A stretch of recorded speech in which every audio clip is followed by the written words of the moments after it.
you give meaning to it, and you intend that the meaning should be decoded by this receiver. But with poetry, it comes down, and with music, it comes down to a stage where you do not expect the meaning because there is no meaning. In the musical combination of sounds, and I will be coming to the sound, which is the actual reality of word, the base of that. That is akshar. The sound does not have any meaning. Even the om sound that we have, the eternal music, the eternal sound om, it does not have any meaning. It has an effect. Means when someone is using words, you want to communicate something, you want to create some effect on the receiver. The same does not seem to happen because it may have an adverse effect, it may have a negative impact, it may have any kind of effect that you may have never intended to do so. Music will exactly do what it intends to. Certain kinds of music will be there, it will affect to a great extent, and it will not be diluted and diverse, it will not be diverted at all. And that's why when these musical forms were acquired by people to the height by the mystics of Indian soil, then mantra came. Mantra are the sounds. If somebody thinks that mantra has a meaning, does not have a meaning. It has an effect, which is experimented with combination of sounds and which actually works. Mantra have been experimented to an extent that if they are used, a green tree, if mantra is thrown, it will be simply collapse, it will simply die. That powers used to be embedded into the combination of sounds. So I was talking about the prose language. From there I came down to poetry, and from there I came down to music, and from there I want to come down more. I have already gone the crystallization of those sounds into the form of mantra. But coming down from there will be the zero experience, the silence, which everybody talks about, but the silence cannot be talked about. How do you talk about silence? How silence be communicated unless one is silent? Silence can only be communicated in silence, without words. If one goes deeper to the extent and remains in the what do you call in the gamut or ambit of wordless, it's a journey from actually the position where we begin from is wordless. The world, people try to communicate with words, which is not wordy. And then again, the wordless has to be communicated with the word, and there is a failure. Wordless will only be communicated with wordless only. And that's why all words are failure. And that's why all scriptures are failure. Truth can never be communicated at all. We think that the scriptures, the study of scriptures, the study of Dharma Granth or anything like that, we would be able to know what dharma is. Never is possible, because dharma communicates something, the scriptures communicate something which never resides into words. And there I would like to talk about the actual thing which right from our beginning, when we go to school, we are taught. We have been taught akshar. We all know. I do not know how far we know what akshar means. Generally, we are confused with akshar with shabd. We think akshar is word. I do not know how many of you would differ from it. But generally, when I teach in my class, all students think that akshar is shabd. Akshar has nothing to do with being shabd. And the shabd which has been used as sabd Brahma has also nothing to do with the word that we actually know. Word is nothing but the the word has no other entity other than being the signifier. The word is not the reality. It's like the word horse is not horse. Horse is somewhere else. The word wo ghoda keh lene se bhi it refers, or I can say wo. If you are here with me, you are able to watch the horse. I said wo, and wo indicated horse. But if I write wo and nobody knows, me and you and anybody, just printed on a piece of paper, nobody will ever know what wo meant. But being together, we can use countless number of symbols and signifiers to communicate the real and the actual. but the real and actual gets communicated, and the through which it gets communicated is just a mere signifier, nothing more than that. But if we get into signifiers only, the real would be missed out. So what I was trying to say is that from music it comes to the silence, and there only the truth I was talking about, which needs to be communicated to the world, because when somebody has known it, it has to know. And there I would like to bring your attention to 2 or 3 people of great significance. I had many things to say. I may have gone to at least 2 or 3 hours, but I would, as far as time is concerned, I think I have 10 minutes. I have to finish by that. I would like to tell you about 3 names. Einstein, I have already told you. Lao Tzu, I would tell you, who is called Lao Tse. He was a perhaps Tibetan mystic. And then I would talk about, which you may also know, Wittgenstein is a great philosopher of 20th century, and then Bertrand Russell. Einstein I've already talked about. He was a pure mathematician. He was at the height of intelligence that one can ever have. And I have heard, I don't know how far my information is correct, that this Einstein was a great genius. He experimented with his mind and was able to use his mind 15%. I don't know what will happen when somebody would be able to exercise one's mind 100%. Einstein-like person is able to only 15%. And Wittgenstein I would be talking about, he has worked on language so much. There have been many linguists in the modern time, Ransom and Ferdinand de Saussure, Noam Chomsky, so many, William James, so many names are there, but Wittgenstein had no comparison. And I would tell you, Wittgenstein had no comparison at all, yet a Nobel Prize winner like Bertrand Russell, he said, I do not find anything creative, anything new in what has been told and said by Wittgenstein. Just think about the kind of communication that is happening among the prime minds that the world has ever known. Bertrand Russell, a Nobel Prize winner. Wittgenstein, who has actually reached the crest of language refinement. And Lao Tse, I must talk about him. He was a mystic who lived his life, and at the end of his life, he was leaving the kingdom. The king of his reason came to know about this, and he got to know that he's like a Buddha and Krishna. And he wanted to bring him back, and he brought him back and wanted that you just write one thing, whatever you knew in your life, because it would be very beneficial to people. And he was forced by the king, that's why, and under the pressure of the king, he wrote a book, and that was Tao Te King.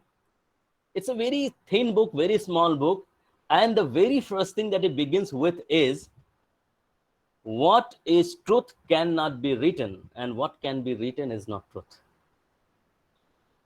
जो सत्य है वो कहा नहीं जा सकता, और जो कह दोगे वो सत्य नहीं रह जाएगा. Wittgenstein says that what cannot be said should not be said. Very contradictory. But what cannot be said should not be said, but at least you will have to say this much. This much you will have to say, that this cannot be said. You have to tell this. This is the complexity of the language, or the compulsion of the language, or the failure of the language. Einstein, by the end of his life, he was a pure scientist. He was a pure mathematician. It is said that he became poetic. He became poetic means he reached the pinnacle of being cerebral, being logical, being linguistic.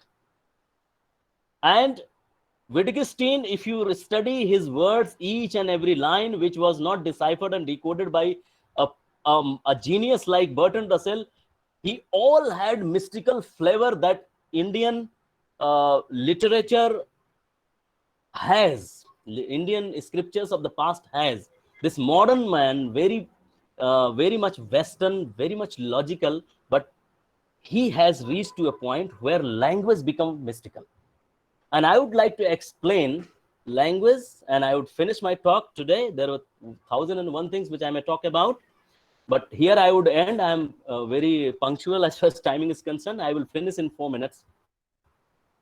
That Suppose somebody starts traveling on earth, and I may travel from Delhi, and gradually I continue and go on and on and on. Suppose there are thousands of people, and thousands of people cannot reach the shore of the sea. समुद्र का किनारा पहुंचते पहुंचते सबकी हिम्मत छूट सकती है. It cannot be guaranteed that all will reach. It's this, the anybody who make research, anybody who does refine or works as far as language is concerned, I should focus my attention on language itself, that if somebody continues sharpening the tools of language. So somebody would be at one level, somebody at 5 level, 10%, 20%, 100%, 90%. So Wittgenstein kind of people or Einstein kind of people who have worked on in their field as far as Wittgenstein is concerned. And let me give two examples, Lazu and Wittgenstein. They are the two people who, one is, means both are traveling, and one has reached to the shore of the sea and another has jumped into the sea. Lao Tse has jumped into the sea, and what he is speaking is he's submerged into the ocean and is speaking out about thing. He's talking about the ocean itself. But Wittgenstein is also talking about ocean, but he is on the shore of the sea. So the one who is on the shore of the sea will be able to see what sea is, but not exactly what sea is. He would be able to infer all kinds of things, that the sea may belong, that the ocean may belong. So the crest of language, when it refines itself to a level, it has all glimpses of what mystical language, what are mystical language, what I mean to say, the language which comes out of wordless will be having it. And last example I would give of Rabindranath Tagore, who wrote Gitanjali in Bangla primarily, and which was translated by him himself in English. When it was translated in English, it was then it got Nobel Prize. And it was a very unhappy moment for him, because in Bangla it was already there and nobody recognized it. When it was translated in English, then it got recognized, and there were many universities later on who started giving him so many honors, and he simply, for many, as far as I know, he rejected that this was already available over here, but you never recognized it.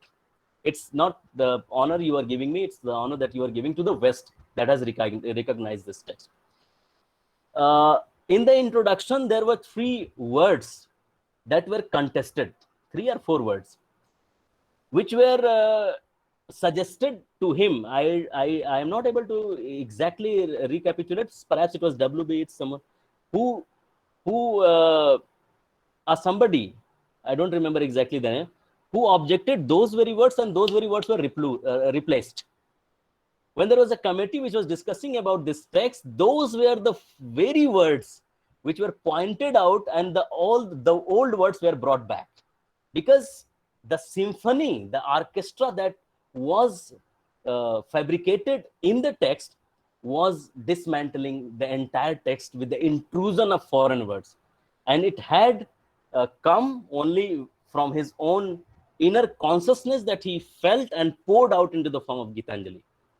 So language, for me, is a complex phenomenon which cannot be depicted in a talk of 1 hour. It has many layers which need to be talked about, needs to be decoded, and there are different stages and layers where, if approached and experienced, only then the communication will happen. And the communication, when it happens, it does not happen because of the words, but despite words. And when it happens, then that is not called communication, it is called communion. Thank you so much. It's a 5:50. I took exactly 50 minutes. Sir, please unmute yourself. You are not audible. Now we have 10 minutes for any questions. All the participants should participate. You may have some query in your mind. Yes, any question? Sir, please repeat what Wittgenstein said. Sorry? what Winston said, what cannot be said. What cannot be said should not be said. Okay, sir.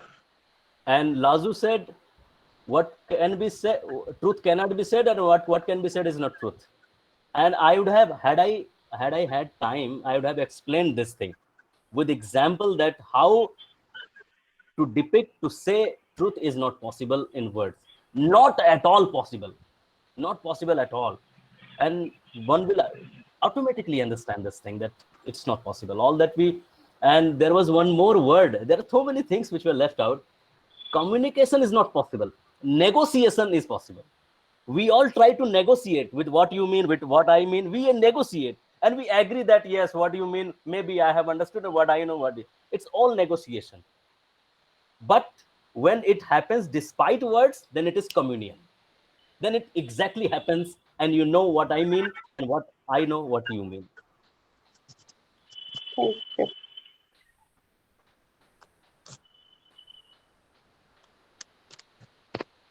Thank you, sir. Yes, thank you, thank you. Good evening, sir. Yes, Shampi Sir, ji. Hanji, sir. My name is Ashma. I have joined with the ID of Shampi Mittal. Sir, in starting, you used the word lexicography. What is the meaning of it? Dictionary. There were a collection of words. Okay, sir. Lexis, words. Thank you, sir. ये तो आप Google भी कर सकती थी. Thank you. Yes, Hari Bari, 5 minutes more, 5 minutes are left.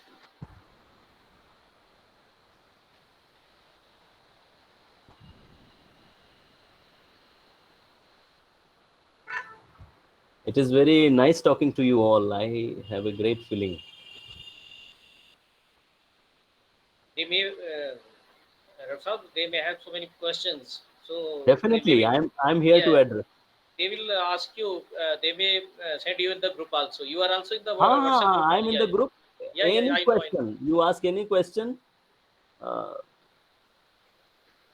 Actually, what means, whatever I wanted to say, I tried to finish by 50 minutes, but it could not be communicated actually. There are many dimensions which are left out.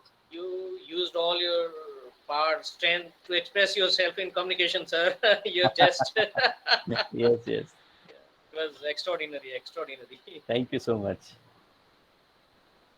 So there may be some points in their mind also. They may ask questions later on. Any question if somebody comes across, then they may write in the group, and I will respond there too.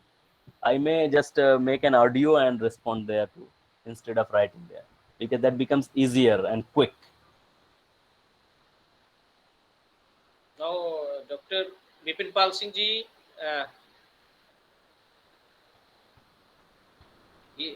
Dr. Vipin Pal Singh ji.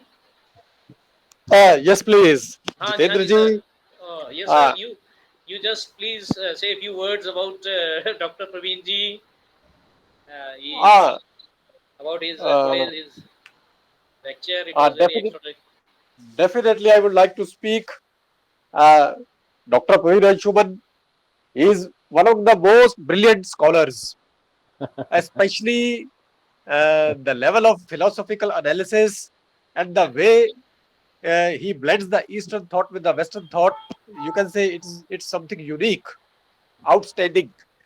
Thank you. So all the participants, they are very fortunate that today they attended a lecture in which such a brilliant scholar has explored different